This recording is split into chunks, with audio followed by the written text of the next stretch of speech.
Muy buenas, soy Marcos Vázquez y estás escuchando una nueva sesión de preguntas y respuestas en Radio Fitness Revolucionario. Nos preguntan inicialmente si hay algún problema en comer mucha fruta, por ejemplo 6 porciones al día, o en qué contextos podría ser problemático. Hay después una consulta sobre estoicismo y veganismo y explico cómo veo este componente ético de comer productos animales. Hablamos a continuación de sexo y especialmente del impacto que tiene en la testosterona. Respondo después una pregunta frecuente sobre si los niños pueden consumir proteína de suero. Y por último hablamos de programación de entrenamiento aeróbico y más en concreto sobre esta idea del entrenamiento polarizado o por qué no hay que hacer mucho cardio en zona 2. Y sin más, pasemos a vuestras preguntas. Hola Marcos, ante todo te quería dar las gracias no solo por todo lo que aportas, que es mucho, sino también por cómo lo haces. Generas muchísimo interés y siempre das ganas de aprender más. Quería preguntarte hoy por la fructosa y la lactosa, a los que mucha gente tiene alergia o intolerancia. Cuando los digieres perfectamente, como es mi caso, ¿tiene sentido limitarlos? Por ejemplo, muchos días tomo 6 piezas de fruta. ¿Debería limitarlas a 4, por ejemplo? Con los lácteos pasa más de lo mismo. Al final, entre la whey, la leche, el queso, el yogur, el kéfir, es muy fácil tomar mucho lácteo. Muchas gracias y un abrazo. Gracias por la pregunta. Y a ver, como regla general, siempre que hablemos de comida real, va a ser difícil que un consumo elevado de un alimento suponga un problema, siempre que no suponga un porcentaje importante de la dieta. Sin duda hay un punto a partir del cual es probable que desplace otros alimentos que aportan nutrientes distintos y que también necesitamos. Por ejemplo, en el caso de la fruta, algunos siguen las llamadas dietas frugívoras, ¿no?, con la falsa creencia de que nuestros antepasados comían solo fruta, lo cual no tiene ningún sentido evolutivo, y es de hecho peligroso porque la fruta es rica en vitaminas, polifenoles, fibra, sin duda, pero es muy baja en proteína y en nutrientes como hierro, zinc, calcio, vitaminas B, D, omega 3, etcétera, etcétera. Sin embargo, si comemos suficientes alimentos ricos en estos nutrientes, ¿es un problema comer 6 frutas al día? Pues te diría en general que no, pero como siempre con matices. Primero, si comes distintas frutas, va a ser mejor que si comes 6 raciones de la misma fruta, ¿vale? Porque cada una aporta un perfil nutricional distinto. Segundo, depende también del concepto de porción de fruta. Para alguien pueden ser 100 gramos de melón, por decir algo, y para otra persona 500, ¿no? Y si lo multiplicas por 6 veces al día, pues las diferencias se amplifican. Tercero, no todas las frutas son iguales. Por ejemplo, 100 gramos de plátano suponen unas 120 calorías y 100 gramos de sandía son como 30 calorías. Por tanto, si estás intentando perder peso con una dieta de 1500 calorías, vamos a decir, y comes 6 plátanos, pues eso supone casi el 50% de tu ingesta calórica y eso no es buena idea. Sin embargo, comerte 600 gramos de sandía son como 180 calorías, que es prácticamente todo agua, y de hecho comer más sandía es un truco que yo recomiendo cuando llevas una dieta baja en calorías, porque puedes comerte medio kilo de sandía que llena el estómago, que es saciante y solo representa 150 calorías. Hay gente a la que le preocupa la sandía porque tiene un índice glucémico elevado, pero este indicador, el índice glucémico, tiene poco sentido por sí solo porque compara el impacto en el nivel de azúcar en sangre de 50 gramos de carbohidrato final, ¿no?, que procedan de ese alimento. Y en el caso de la sandía tendrías que comerte como 700 gramos de sandía para llegar a ese nivel y por eso siempre digo que es más importante el indicador de carga glucémica que normaliza por porciones típicas de cada alimento y cuando hacemos eso la sandía tiene una carga glucémica muy baja. Y bueno, lo de carga glucémica tiene también sus limitaciones porque varía según la persona, varía según con qué acompañes cada alimento, pero vamos, el mensaje es que en general con la fruta no es un tema que nos deba preocupar. Después, lo de siempre, ¿cuál es tu nivel de sensibilidad a la insulina? ¿Cuál es tu nivel de actividad física? Por ejemplo, durante el embarazo se reduce la sensibilidad a la insulina y si eres una mujer sedentaria, seguramente no sea bueno comer 6 frutas al día durante ese periodo. Y tenemos al menos un estudio que asocia un consumo alto en fruta durante el embarazo con más riesgo de diabetes gestacional.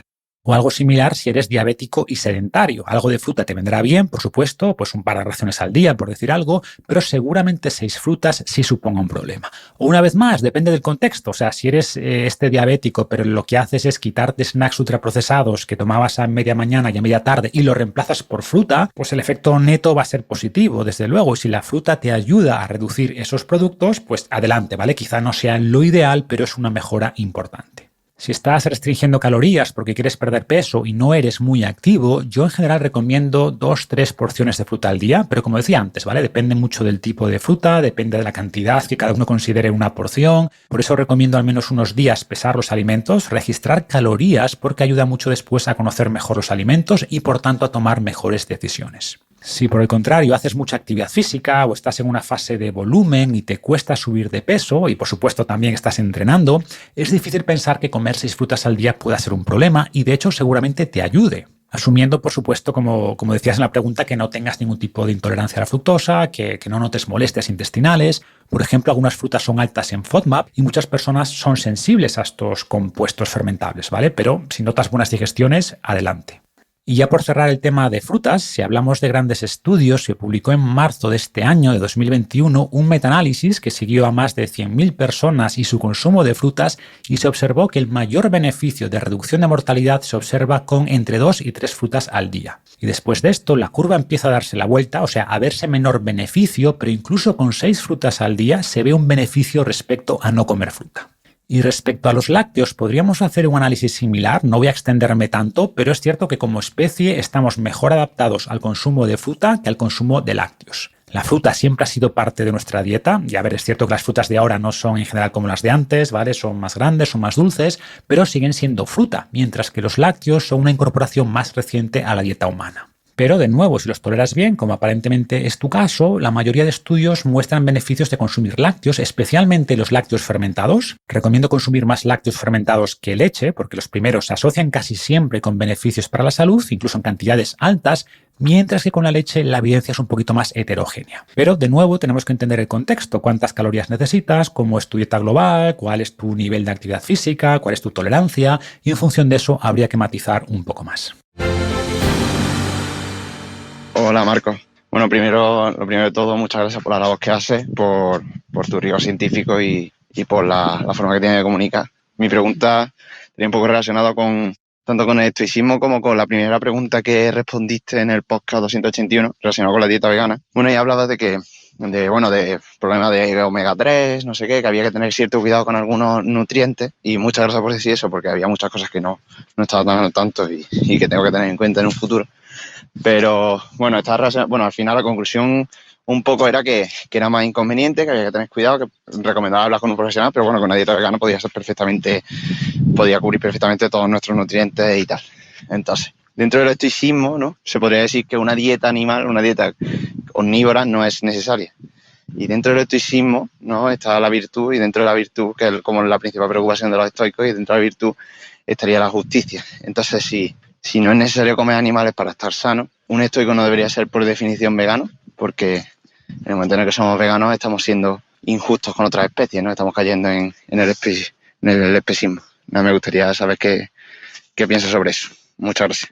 Es una pregunta interesante, es algo sobre lo que he reflexionado y sobre lo que... A ver, no hay una respuesta definitiva porque la ética no funciona como las matemáticas, hay mucha subjetividad, hay muchas formas de enfocarlo. Si hablamos, por ejemplo, de los estoicos, no es algo a lo que dedicase mucho tiempo, seguramente porque la sociedad de entonces tenía problemas mucho más graves de los que tenemos ahora, y como regla general, cuando una sociedad va resolviendo determinados problemas más apremiantes, pues empieza a pensar en otras cuestiones. Dicho esto, sí consideraban que debíamos vivir de acuerdo a nuestra naturaleza, y nuestra naturaleza es ser omnívoros, ¿vale? Por tanto, no veían en general un conflicto ético en ese sentido.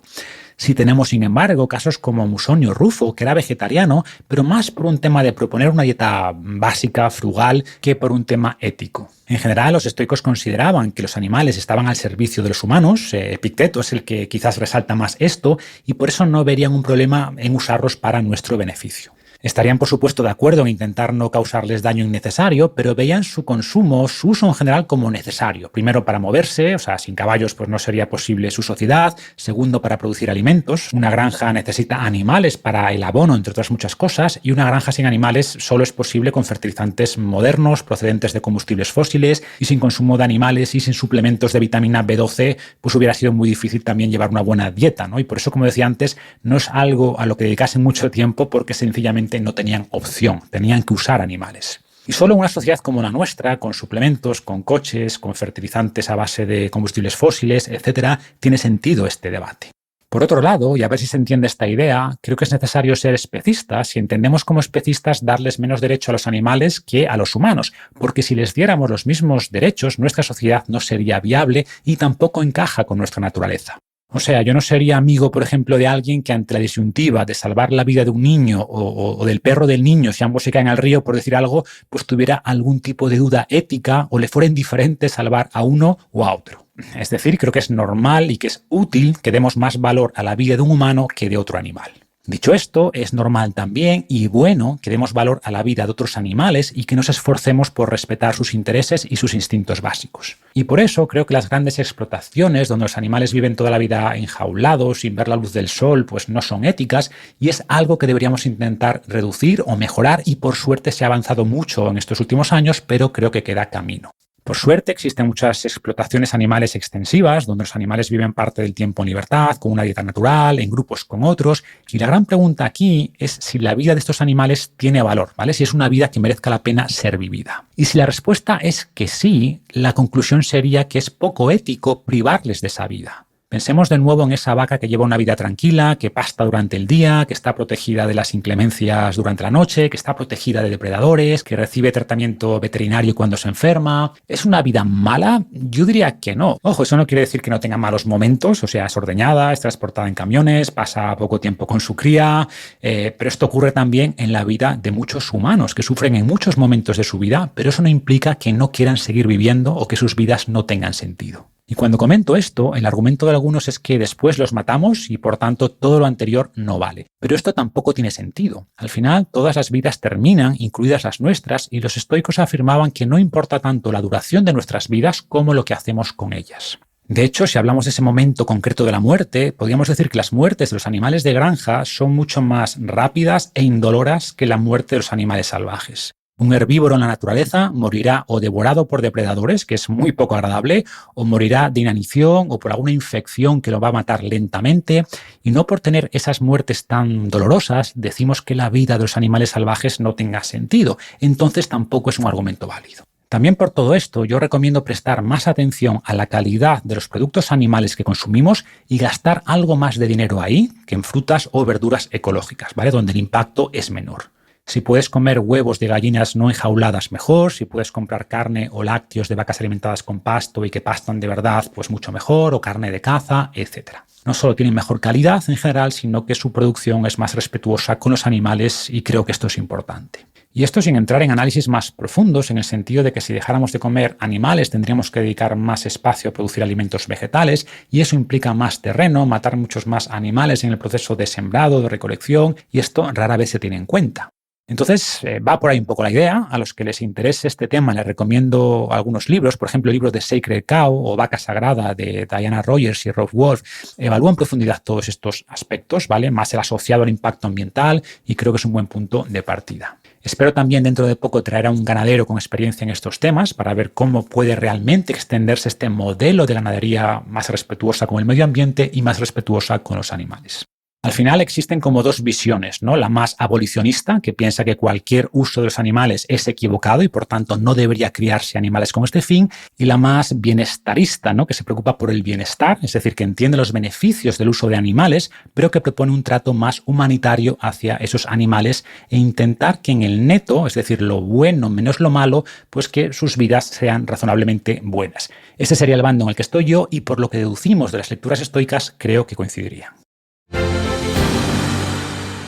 Hola Marcos, lo primero agradecerte tu labor y remarcar que estás haciendo una labor increíble. Soy fisioterapeuta, me dedico al entrenamiento personal y para mí eres como la Biblia y entre la Biblia y libro de consultas. Te he estado buscando pero no te he encontrado nada relacionado con la sexualidad. ¿De qué manera está relacionada la sexualidad con los niveles de testosterona? Sobre todo a determinadas edades. Bueno, he leído sobre el Tantra, he leído interpretaciones del Tantra, no he leído el Tantra en concreto porque no es factible para mí. Y bueno, el Tantra llega a la conclusión de que a determinadas edades cambian sobre todo va relacionado con la frecuencia de eyaculación. Y a determinadas edades el Tantra tiene unos baremos de unas recomendaciones de eyaculaciones a diferentes edades. Después, por otra parte, los urólogos recomiendan una frecuencia mayor que esta para la eyaculación, para que tengamos una próstata saludable. Entonces, no sé, ¿qué conocimientos tienes sobre este tema? ¿Qué puedes decirme al respecto? Y nada, sobre todo agradecerte tu trabajo inconmensurablemente. Pues gracias por la pregunta, por tus palabras, pero bueno, prefiero más que me consideres una referencia que una Biblia, ¿no? La Biblia suena como a dogma y aquí en salud no hay dogmas y tenemos que ir siempre refinando constantemente nuestro conocimiento. Pasando al sexo, hace poco hice un especial sobre la testosterona que os recomiendo escuchar si os interesa esto, fue el episodio 288 para ser más preciso, pero no hablé del efecto del sexo en esta hormona, así que me parecía buena idea complementar con tu pregunta. De Tantra no voy a hablar porque tampoco sé muy bien qué propone, pero sí tenemos bastantes estudios científicos sobre este tema como para sacar algunas conclusiones.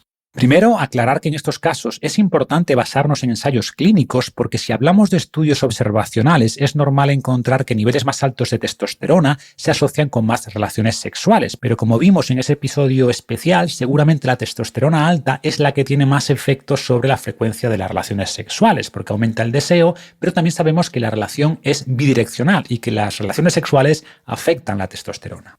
De hecho, hay varios estudios, estoy hablando de hombres en este caso, algunos estudios comparaban el aumento en la testosterona de tener relaciones sexuales respecto a estímulos sexuales, por ejemplo pornografía, y se observó aumento de testosterona en ambos casos, pero mayor en el caso de los hombres que tuvieron relaciones. Y ligado con tu pregunta, sí existe también bastante evidencia que asocia más eyaculaciones con menor riesgo de cáncer de próstata.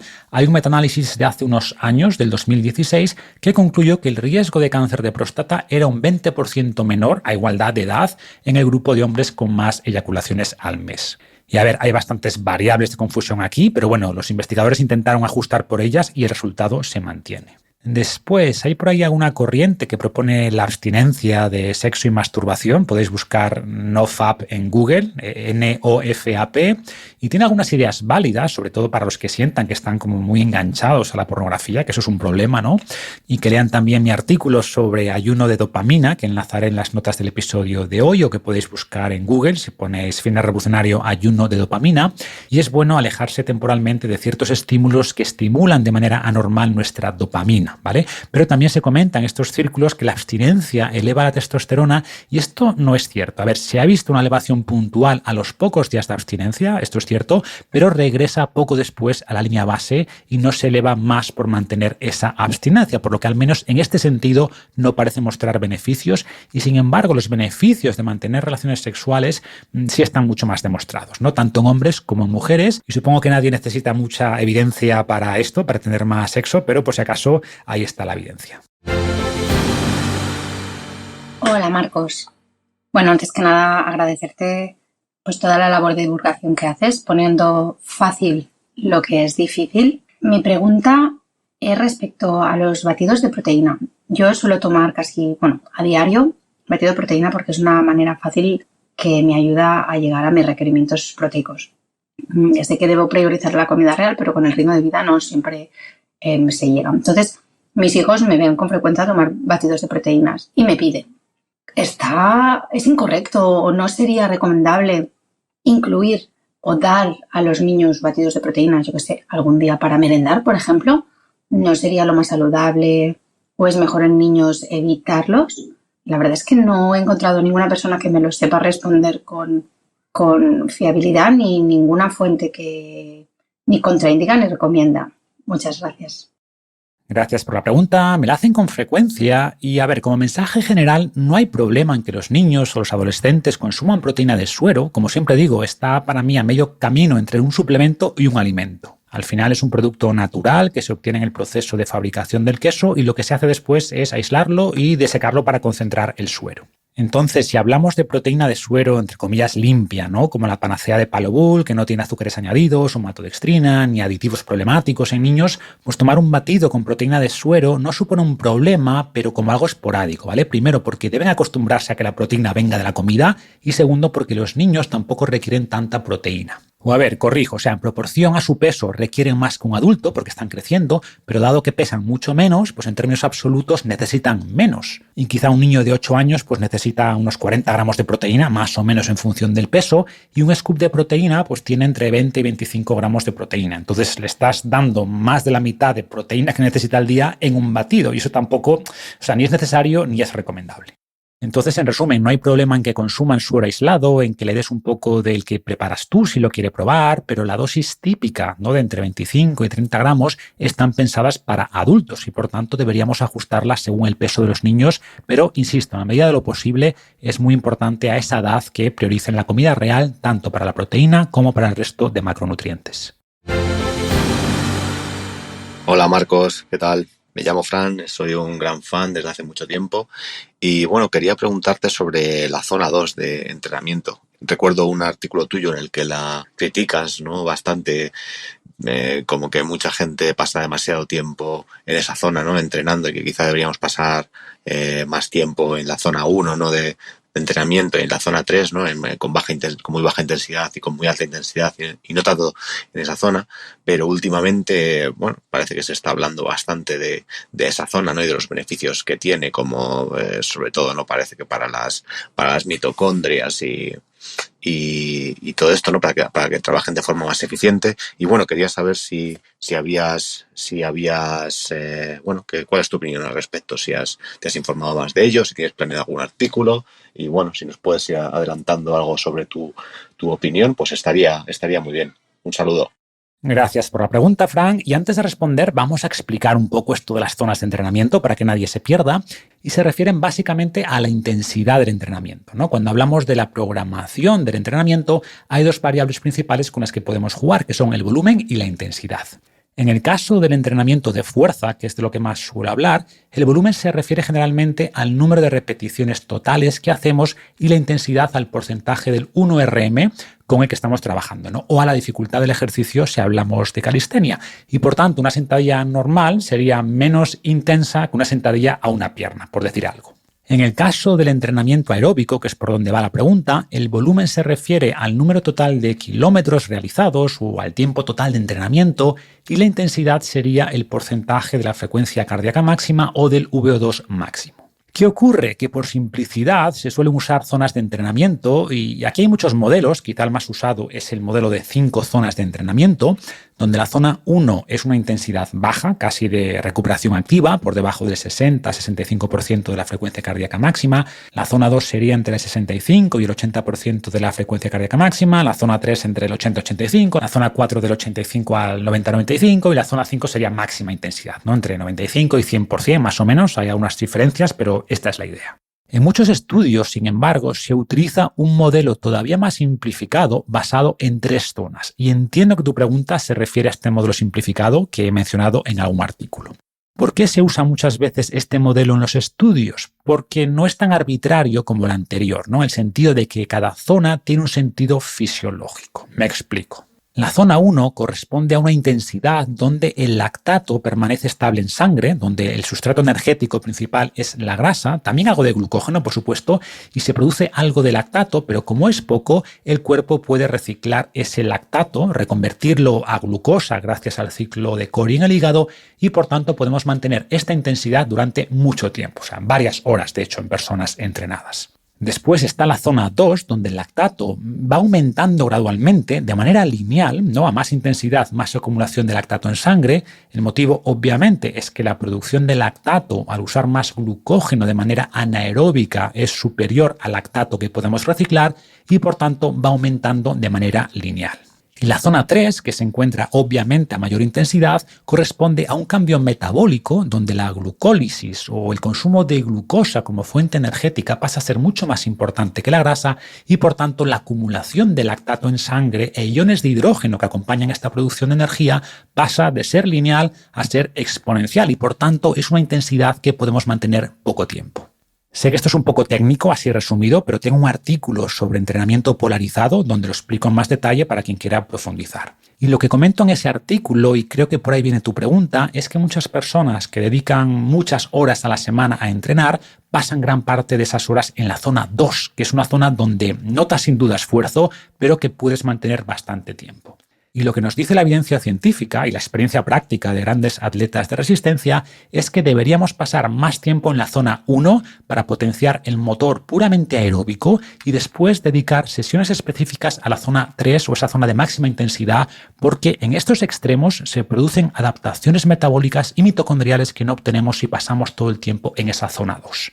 Y este concepto, que no es nuevo, se denomina entrenamiento polarizado y ha demostrado dar mejores resultados que las programaciones basadas en pasar mucho tiempo en esa zona intermedia de intensidad, donde no tienes ni días de alta intensidad de verdad, ni días puramente aeróbicos que facilitan otra serie de adaptaciones. Dicho esto, hay que aclarar que esta polarización tiene más sentido para personas que dedican muchas horas a entrenar a la semana, al menos 7, 8 o incluso más, ¿no? Por poner un umbral. Y si simplemente quieres preparar una prueba corta o tener una buena capacidad cardiovascular general, no hay ningún problema en que gran parte de tu entrenamiento aeróbico sea en esa zona intermedia.